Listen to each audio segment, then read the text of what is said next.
Hi అండి. అందరూ ఎలా ఉన్నారు? బాగున్నారా? నేనైతే చాలా బాగున్నానండి. ఈరోజు వచ్చేసి టేస్టీగా ఉండే స్నాక్స్ రెసిపీ బోండాలండి. మైదా పిండి వాడకుండా కప్పు బియ్యం పిండితో చేసుకునే బోండాలండి. అప్పటికప్పుడు చేసేసుకోవచ్చు. పిల్లలు స్నాక్స్ అడిగినప్పుడు ఇలా హెల్దీ అండ్ టేస్టీగా చేసి పెట్టారనుకోండి చాలా ఇష్టంగా తింటారు.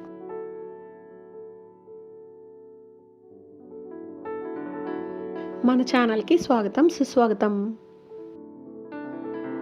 ఎప్పుడైనా బోండా తినాలంటే మైదా పిండితో చేసుకునే వాళ్ళం కదండి. ఇప్పుడు మైదా పిండి కాకుండా ఒక కప్పు బియ్య పిండి ఉంటే చాలండి, చక్కగా బోండాలు అయితే చేసుకోవచ్చు.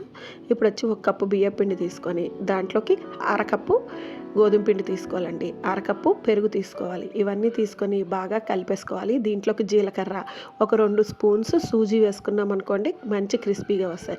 వీటితో పాటు మనం దీంట్లోకి కొత్తిమీర, పచ్చిమిరపకాయ, ఉల్లిపాయ తరుగు కూడా వేసేసి బాగా కలిపేసి పెట్టుకోవాలండి. ఈ కన్సిస్టెన్సీ ఇలా ఉండాలి. ఇలా పెట్టుకున్న తర్వాత దీనిపైన మూత పెట్టేసి ఒక 10 నిమిషాలు రెస్ట్ ఇద్దామండి. ఈ బోండాల్లోకి మంచి చట్నీ రెసిపీ అండి. దానికి వచ్చేసి పల్లీలు ఇలా ముందరగా వేయించేసుకోవాలండి. వేయించేసుకున్న తర్వాత వాటిని పక్కన పెట్టుకుందాము.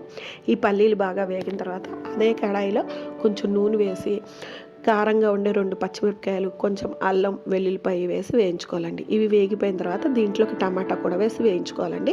ఎవరైనా కనుక ఫస్ట్ టైం నా ఛానల్ చూస్తున్నట్టయితే మీకు వీడియోస్ నచ్చాయనుకోండి లైక్ చేయండి, మీ ఫ్రెండ్స్ అండ్ ఫ్యామిలీ మెంబర్కి షేర్ చేయండి, సబ్స్క్రైబ్ చేసుకొని బెల్ ఐకాన్ ప్రెస్ చేస్తారనుకోండి నేను ప్రతి నోటిఫికేషన్ మీ వరకు వచ్చి చేస్తుందండి.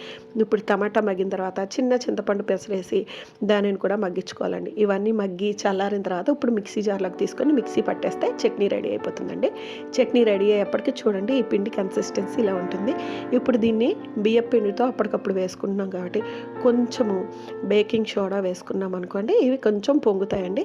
ఇప్పుడు నూనె కాగిన తర్వాత మాత్రమే ఈ బియ్యం పిండి ముద్దని అందులో వేసుకోవాలండి.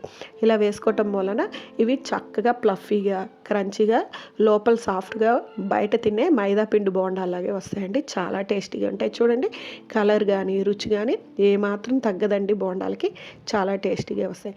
వీటిని ఇప్పుడు మనం చేసుకున్న చట్నీతో సర్వ్ చేసుకుంటే బాగుంటుందండి. Thank you so much for watching. Please subscribe my channel.